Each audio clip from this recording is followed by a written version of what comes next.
Mm, Yo creo que geografía, las historias Ujú.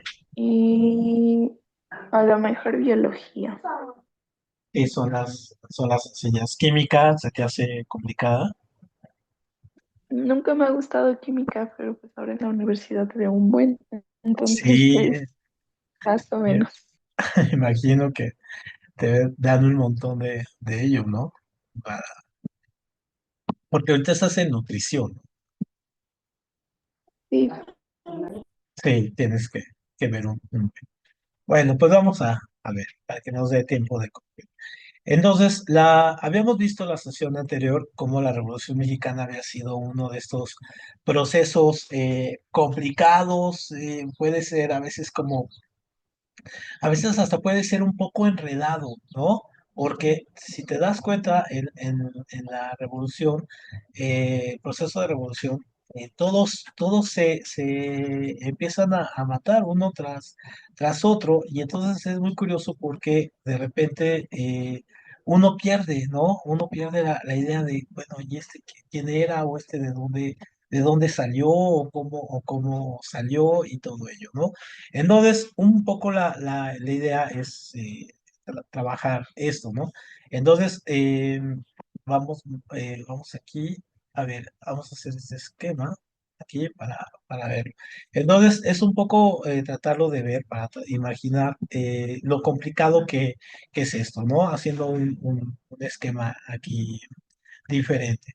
Entonces, aquí déjame ver, ¿no? Entonces, por ejemplo, eh, yo tengo aquí que a la cabeza de todo está, en este caso, Porfirio Díaz, ¿no? Porfirio Díaz. Entonces habíamos dicho que Porfirio Díaz, obviamente, vuelve a elegir, ¿no? Obviamente haciendo trampa, y obviamente a él, su contrincante va a ser, en este caso, Madero, ¿no? Entonces Madero se va a poner a él, ¿no? Así vamos a poner contra Madero. Entonces Madero saca en este caso el plan de San Luis. Y el plan de San Luis es básicamente el que dice sufragio efectivo, no reelección, ¿no? Entonces Madero finalmente le gana la guerra a Porfirio Díaz. Entonces Porfirio Díaz termina dejando el país, ¿no? Entonces a Madero le van a salir en este caso una oposición. La oposición va a ser Zapata, ¿no? Emiliano Zapata. Y Emiliano Zapata, ¿qué es lo que le reclama en este caso a Madero? Le reclama básicamente el asunto de que vaya este, o que no esté haciendo lo que había promulgado con la cuestión de su plan de San Luis, ¿no? Y también irse mucho del lado de los gringos. Entonces Zapata saca el famoso plan de Ayala. Y en el plan de Ayala, él promulga una serie de derechos, en este caso para la clase campesina, para los campesinos. Y obviamente en ese sentido, Madero va a intentar, en este caso, trabajar con él, ¿no? Entonces Zapata aquí, ajá, va a tener la parte campesina, ¿no? La parte campesina. Y entonces Zapata, en este caso, va a enfrentarse a él. Pero Madero, en este caso, también se va a enfrentar a una traición, y la traición que le van a hacer a Madero va a ser de Victoriano Huerta. Entonces, Huerta, en este caso, se convierte como el traidor aquí de todo esto, ¿no? ¿Por qué? Pues porque finalmente le da un golpe de estado a Madero. Ujú. Y entonces, obviamente, Victoriano Huerta se declara presidente. Y entonces Victoriano Huerta va a ser confrontado por algo que se llama el Plan de Guadalupe. Ujú. El Plan de Guadalupe va a unir a todos, ¿no? Va a unir, en este caso, va a unir a Zapata, va a unir a otro personaje que va a ser muy importante, que va a ser Villa, va a fusionar a Carranza, Venustiano Carranza, a Obregón, ¿no? Y a Calles. Ujú. En este caso, aquí tenemos a estos. Y también a Pascual Orozco, ajá, a Pascual Orozco y a Felipe Ángeles, que son como los grandes héroes, ¿no? Entonces, aquí los divido, ahorita vamos a ver por qué, ¿no? Ahora, en este caso, el plan de Guadalupe va a lograr desterrar a Victoriano Huerta. Y una vez que triunfe el plan de Guadalupe, va a haber dos fracciones. Digamos, la fracción en este caso campesina, ajá, campesina, obrera, ajá, y por otro lado, una que se llama constitucionalista, constitucionalista de corte burgués. Ujú. Entonces, la campesina obrera va a estar encabezada por Villa, ajá, por Villa y Zapata, ajá, y en este caso también Orozco, y en este caso la constitucionalista burguesa, que va a ser en este Carranza, Obregón, Calles y Felipe Ángeles, ¿no? Entonces, en ese sentido, aquí estos, los que van a ganar, los que van a tener el frente, este se va a rendir, va a perder una batalla, este lo van a asesinar, este va a terminar también rindiéndose, y el que va a quedar a la cabeza de todo va a ser Carranza, ¿no? ¿Y por qué se hace esta guerra? Pues porque habían sacado una cuestión que se llamaba la Convención, ajá, la Convención de Aguascalientes, y en la Convención de Aguascalientes, en este caso, trataban de buscar quién de todos estos militares se quedaba con el poder. Y al final, en este caso, pusieron ahí a otro presidente, Eulalio Gutiérrez, que finalmente no gobernó y lo sacaron, ¿no? A partir de esto, Carranza se vuelve como el gran héroe, y Carranza saca la constitución, en este caso, del 17, ¿no? Y la constitución del 17, pues obviamente va a tener, ajá, que es el momento clave, ajá, la Constitución del 17, va a tener el momento clave. ¿Por qué? Porque por un lado va a sacar el artículo, por ejemplo, el artículo tercero, el artículo 27 y el artículo 123, ¿no? Entonces, en el artículo 3 hace que la educación en este caso sea gratuita, ujú, gratuita y laica, gratuita y laica. En el artículo 27 se va a referir a todo lo que tiene que ver, en este caso, con la cuestión del trabajo, ¿no? Con toda la parte de los derechos del trabajo, y el 123 con toda la parte de la protección de tierras. Entonces surge el ejido, se reparte tierras, y acá se ponen por ejemplo, se hace el derecho de huelga, ¿no? Algo que Díaz que provocó muchos problemas porque reprimió las huelgas obreras, en fin, ¿no? Entonces, obviamente, se van estos líderes militares, pues van a aceptar, en este caso, la Constitución.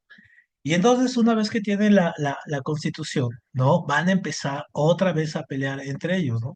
Entonces, Carranza, ajá, Carranza, que era la cabeza, era el presidente, ajá, Carranza, cuando se va a acabar su presidencia en los años 20, o a su sucesor, pone digamos, un personaje que no era de la élite, ¿no? De estos militares. Entonces, aquí a Carranza primero lo traiciona un personaje que se llama Adolfo, ajá, Adolfo de la Huerta, ¿no? Y lo asesinan a Carranza, ¿no? Y entonces lo matan. Y luego Adolfo de la Huerta se queda con el poder, ajá, y este va a ser traicionado a su vez por otro que va a ser Obregón, ¿no? Álvaro Obregón. Ahorita vamos a ver lo que hicieron cada uno de esos, pero es como la secuencia. Entonces Álvaro Obregón, en este caso, traiciona a Adolfo de la Huerta. No lo asesina, pero sí lo saca del poder. Luego Obregón va a estar 4 años y va a poner a su amigo, ajá, que es en este caso Plutarco Elías Calles, lo va a poner aquí a gobernar 4 años. Y cuando Obregón quiere volver a elegir, cambia la constitución para volverse a reelegir, Calles lo asesina, ¿no? Y entonces Calles ya no va a estar en el poder. Aquí va a iniciar algo que se va a llamar el maximato. ¿No? El maximato. Y en el maximato, pues Calles es el jefe principal, o sea, es el jefe de todos ellos, ajá, y pone a 3 presidentes. Entonces pone en este caso a Abelardo Rodríguez, a Pascual Ortiz Rubio, ¿no? Y a Portes Gil. Y entonces cada uno de esos presidentes duró 2 años, hasta que al final, en este caso, al final de esto, se van a crear lo que se llaman los sexenios. Y los sexenios, o sea, gobiernos de 6 años, y el primer presidente de esto va a ser, en este caso, Cárdenas. Ujú. Y Cárdenas va a terminar su periodo en el 40. Entonces, en todos esto, toda esta secuencia, ¿no? Es la parte de la revolución. Digamos que al final del periodo de Cárdenas es cuando decimos, o finalmente se concluye que aquí se acaba la revolución, ¿no? Aquí el proceso revolucionario se acaba. Ahora, vamos a ver qué sucedió entre todos estos procesos. Pero esa es la secuencia. Ahí se ve un poco como confuso el asunto, pero es como lo más, lo más reducido que puedo ponértelo ahí. Pero, ¿cómo lo sientes? De eso sí me acuerdo un poco, de como que Plutarco Elías Calles como que gobernaba, pero al mismo tiempo no, porque ya había otros presidentes, pero él les decía como qué hacer y todo eso. Ajá, sí, exactamente. Entonces él era como, por eso le decían así, el jefe máximo, ¿no? El jefe máximo. Y entonces este era el personaje así como fuerte y él puso pues estos tres presidentes y puso 2 años de Cárdenas, estuvo 2 años con él dominando, ¿no? Y luego hicieron una treta legal y lo sacaron y ya salió. Pero incluso este fue como el más malo de todos, porque si te fijas, él mata a Obregón y luego se queda con el poder y luego domina a todos estos cuatro. O sea, finalmente fue el que hizo mucho mayor ganancia de todos ellos, ¿no? Ese es el famoso eh, calles. Entonces, bueno, ahora sí vamos a ver lo que hizo cada uno de ellos. Entonces, algo que es muy importante aquí es el nombre de los planes. Esto es un poco anacrónico, pero lo siguen preguntando en el examen. El número, por ejemplo, ¿quién hizo cada uno de los planes? Entonces, por ejemplo, decíamos, ¿no? Que Madero hace el plan de San Luis y cuál es el gran lema, la no reelección, sufragio efectivo, no reelección y de hecho, sigue vigente, ¿no? Y en la Constitución y en todo es con que se inicia, ¿no? Y permítanme un segundo. Y de hecho está así en la Constitución, está en todas partes, y digamos aquí en México, si no se puede reelegir, hay como proceso de que los diputados se puedan reelegir, o algunos alcaldes, o los senadores, pero el presidente no. Y la reelección, pues ahorita ya se mandó una iniciativa, pues para que ya no, a partir del 2030, pues ya no haya esas reelecciones, ¿no? Sino nada más duren el periodo que van y ya. Luego el plan de Ayala es el de Zapata, también muy famoso, es este de tierra y libertad, y la tierra es de quien la trabaja. Entonces, él trata de hacer toda esta cuestión de la libertad campesina y por eso el artículo, en este caso 123, está muy inspirado en él, ¿no? Es una de las cosas que van. Luego, este plan de Pascual Orozco siempre tuvo una cuestión un poco ambigua, ¿no? Por un lado, se iba con el que estuviera en el poder, primero estuvo con Madero, luego no, luego se fue con Carranza, luego no, entonces siempre estuvo como un poco raro, pero él saca el plan de Chihuahua y es el plan en este caso, de Orozco para desconocer a Madero, ¿no? Porque era un poco, estaban en la misma idea, en el mismo plan ideológico estos, ¿no?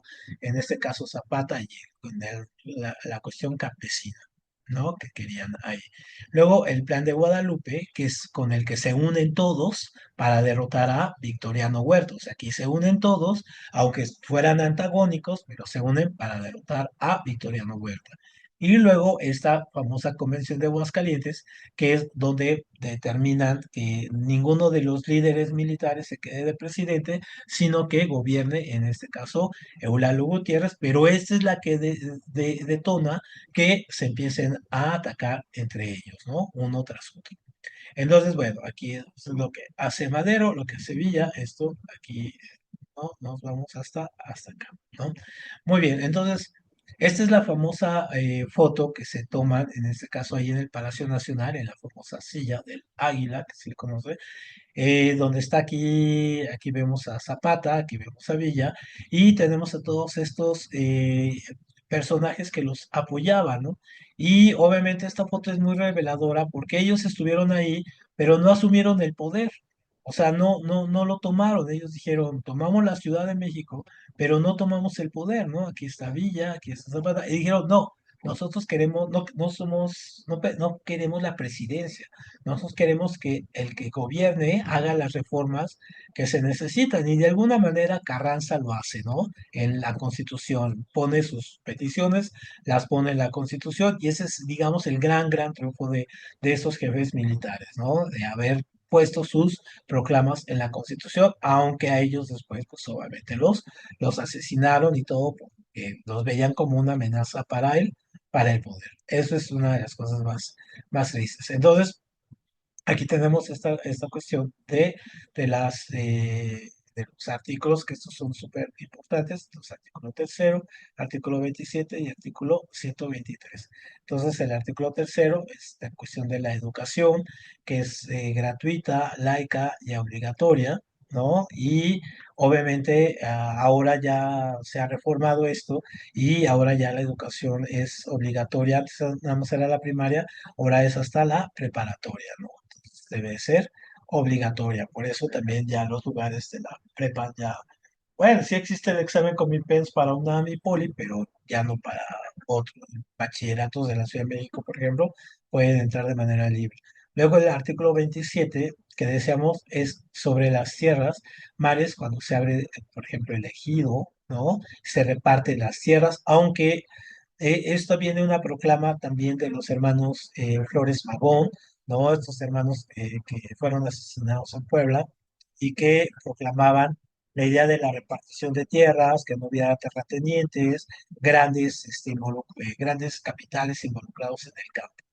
Y luego está el artículo 123, que es el que a la fecha, ¿no? Regula todo lo concerniente al trabajo, ¿no? Todo lo que tiene que ver con las cuestiones de vacaciones, primas, sindicatos, prestaciones, todo es esto, ¿no? El número de horas, por ejemplo, ahora se está regulando, se está tratando de cambiar para que el número de horas obligatorias ahorita son 48 horas, pero que se rebajen a 40, ¿no? O sea, en esta época es muy curioso porque México es de los países que más trabaja, es 48 horas a la semana se trabaja. Y hay países que trabajan nada más 30 horas. Y bueno, se está pidiendo que se haga una reforma para que solamente se trabajen 40 horas, ¿no? Entonces, si en esta época tenemos eso, es un poco complicado.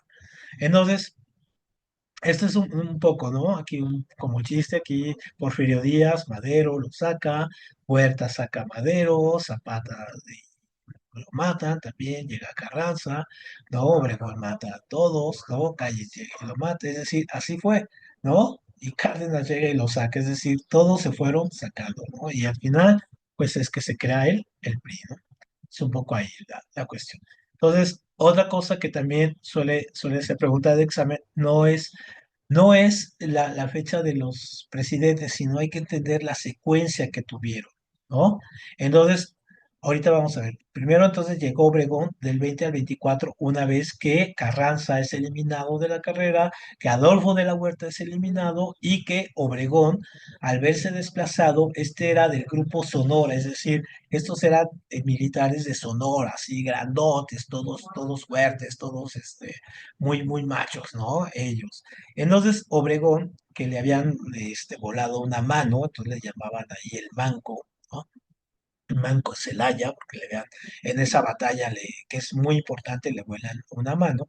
Entonces, que está incluso enterrada aquí sobre Insurgentes, en el Parque La Bombilla, que está ahí cerca, antes de llegar a Ceú, ahí está su monumento a Obregón y ahí está enterrada su mano, ¿no?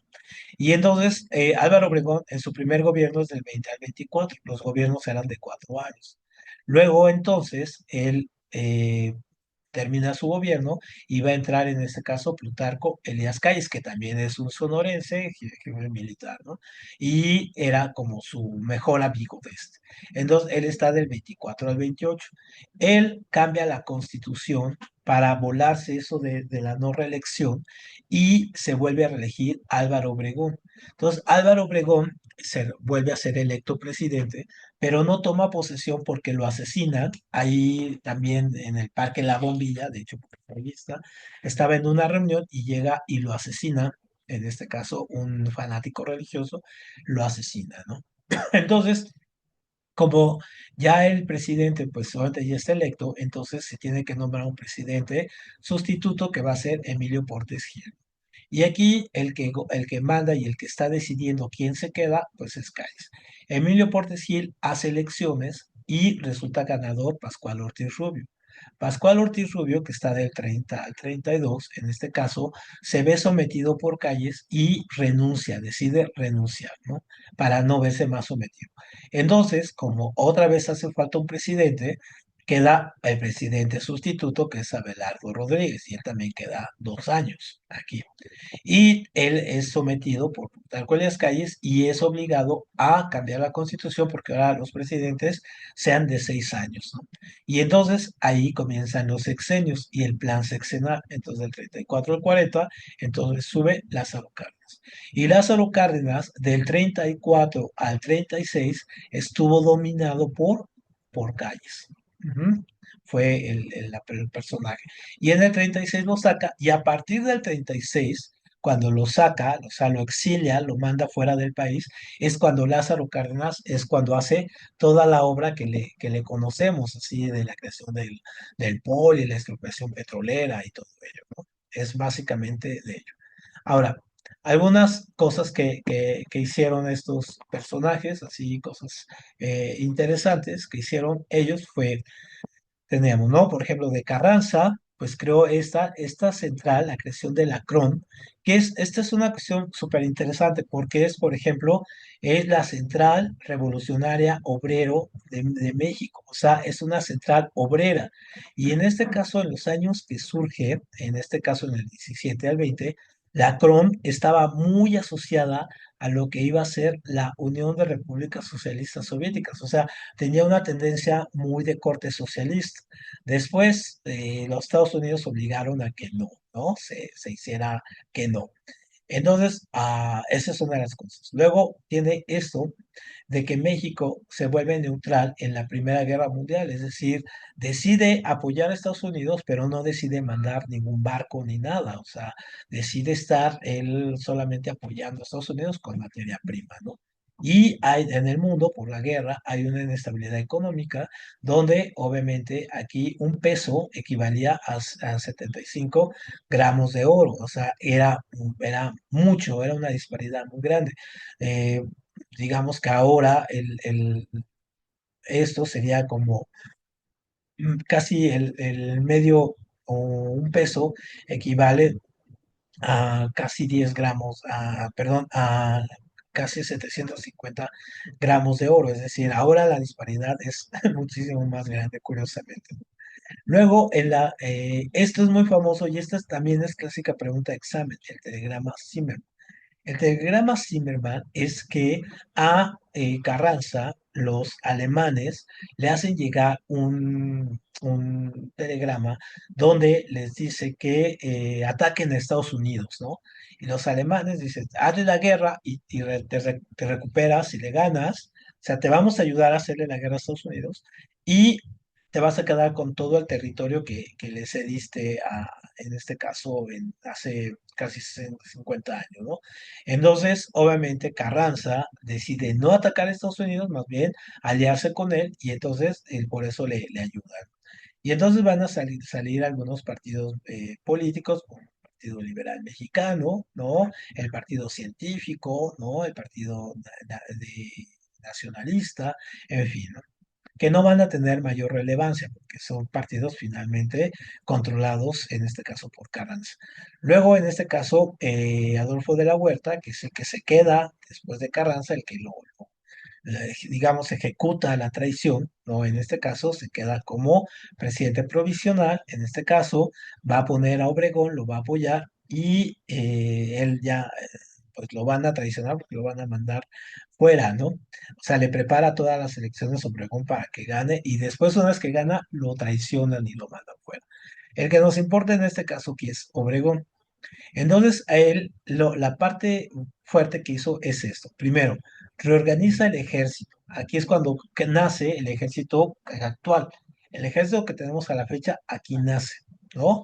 Ahí es cuando nace. Entonces, eso. Luego comienza una repartición de tierras, ¿no? Muy limitada, que es la ley de los ejidos.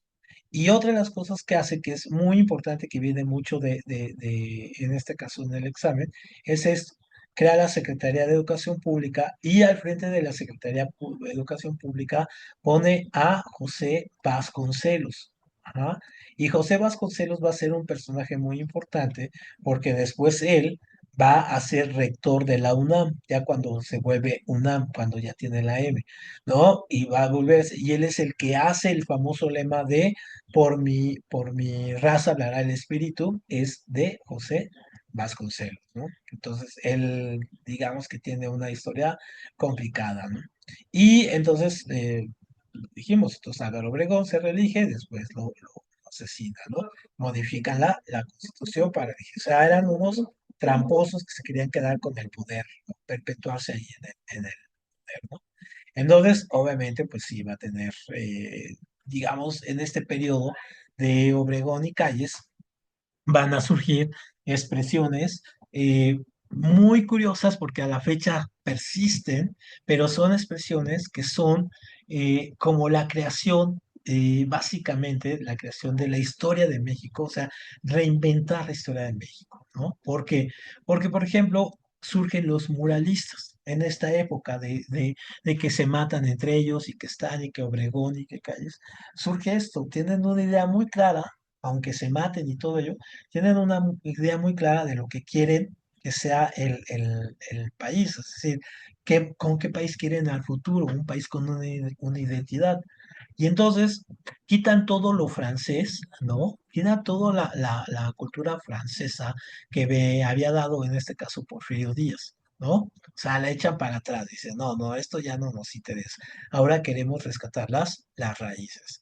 Y entonces, a pesar de que se acaba el Palacio de Bellas Artes en esta época, porque ya no lo podían modificar, pues lo terminan con todo este rollo francés, pero al mismo tiempo le van a poner adentro todos los murales. Entonces, si ustedes van un día ahí a Bellas Artes, la parte de arriba está lleno de murales, murales muy grandes de todos estos, de Diego Rivera, ¿no? De Orozco, de Siqueiros, ¿no? De este personaje, este pintor oaxaqueño Tamayo, en fin.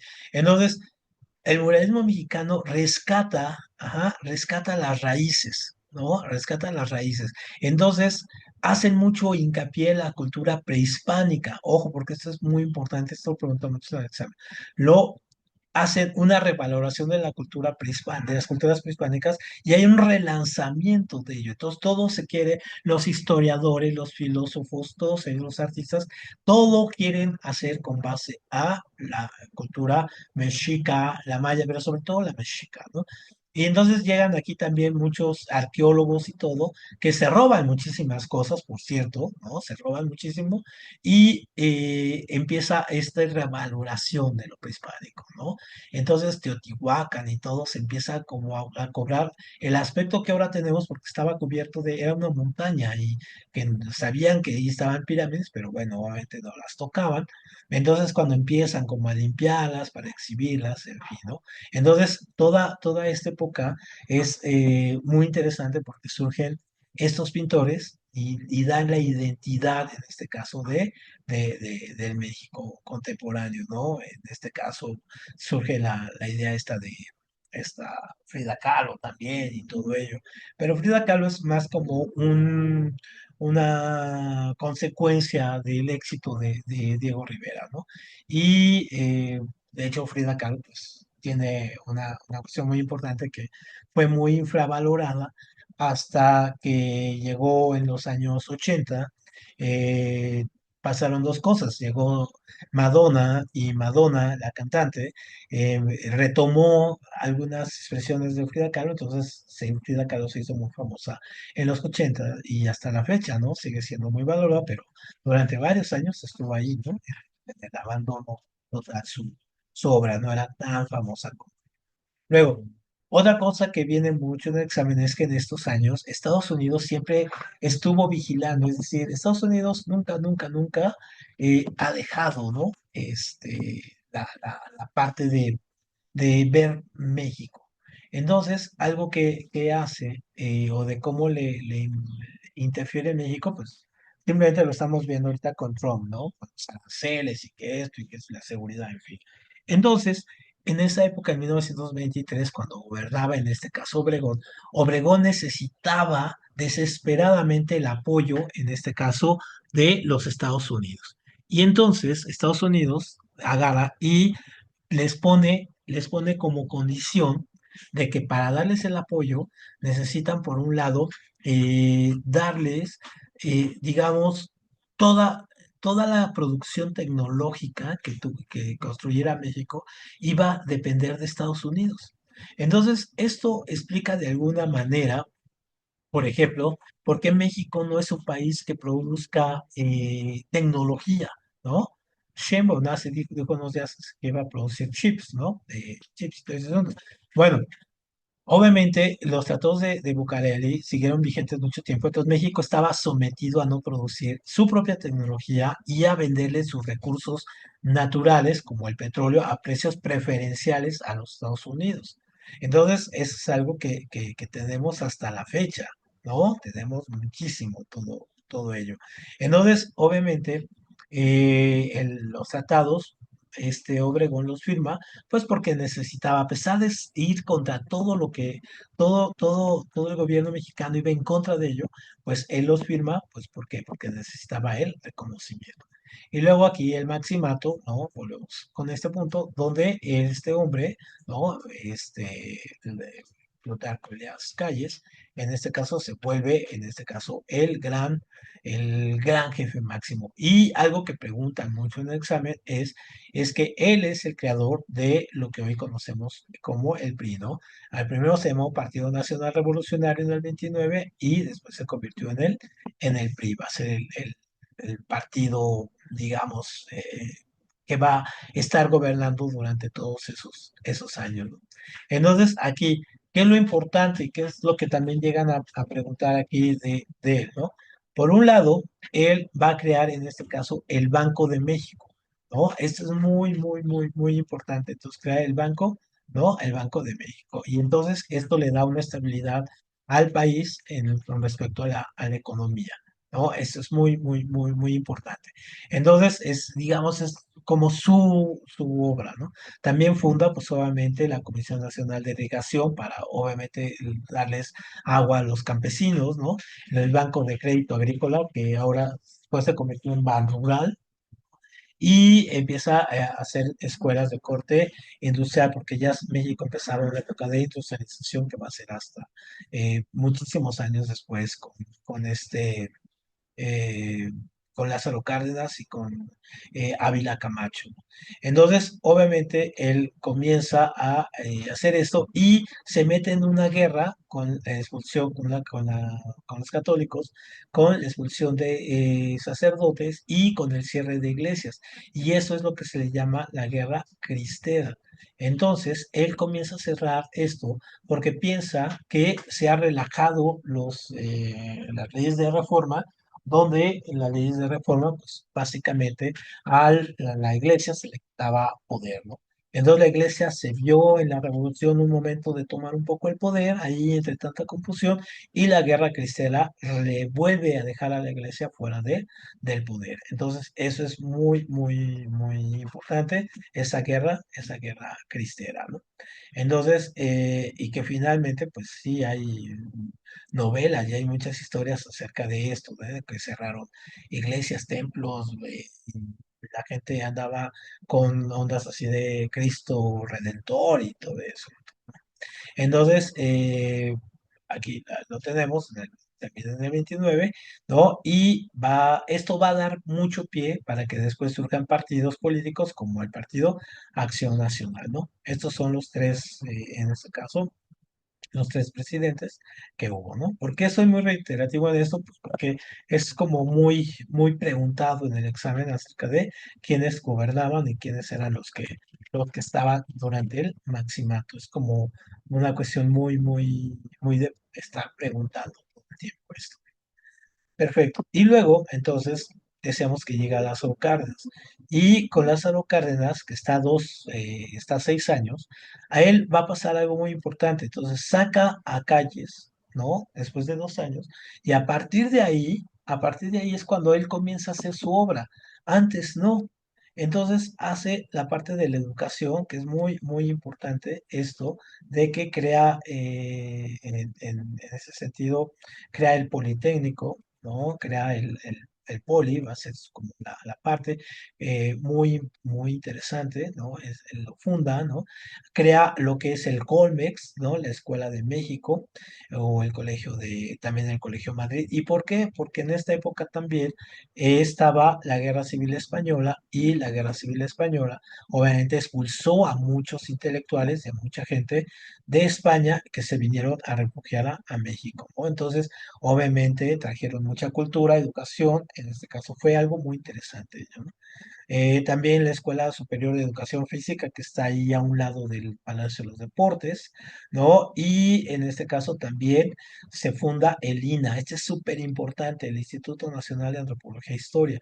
Entonces, este es el que se encarga de los museos, por ejemplo, antropológicos o de zona, donde están las zonas, y es cuando se comienzan a descubrir muchos lugares, por ejemplo, muchos lugares mayas, muchos lugares en el norte del país, que no pensaban que no había ahí zonas arqueológicas, se descubren aquí en México, se empieza a darle un gran auge, ¿no? A toda esta cultura, a estas culturas y al redescubrimiento de ello, ¿no? Con esto, ¿no? Con el INA, que a la fecha existe.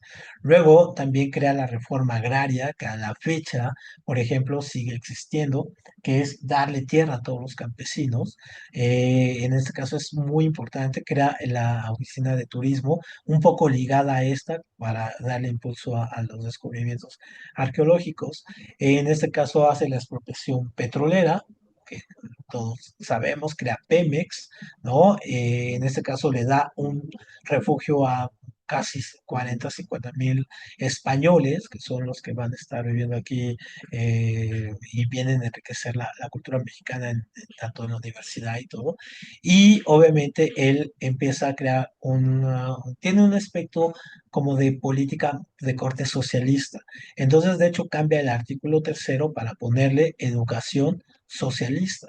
Entonces, obviamente, esto a los gringos no les gusta en absoluto, ¿no? Todos los gringos van a estar muy enojados con él, pero no pueden hacer nada. ¿Por qué? Pues porque está la Segunda Guerra Mundial. Y entonces, obviamente, no pueden meterse tanto en los asuntos porque tienen un problemón allá. Entonces, Cárdenas decide pactar con ellos y decide, en este caso, pues mandarles materia prima y todo ello. Pero México sí entra, en este caso, a la guerra, ¿no? México sí entra a la guerra porque le hunden dos barcos. Ojo, y esto también es pregunta de examen. A México le hunden dos barcos. Uno es el Potrero de Llano, ¿no? Y otro es la Yegua de Oro, ¿no? Y no la Yegua de Oro. Ahorita me acuerdo bien, pero es el Potrero de Llano. Los barcos alemanes, ¿no? Dos submarinos alemanes hunden estos barcos mexicanos, y México tiene que entrar a la Segunda Guerra Mundial declarándole la guerra a Alemania.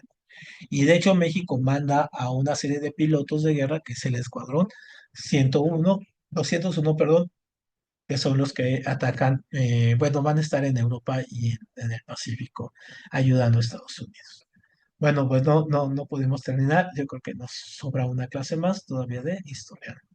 Bueno, nos vemos entonces el próximo martes. Pásenla bien, disfruten el fin de semana y nos vemos por acá para matemáticas el martes. Muchas gracias Gracias.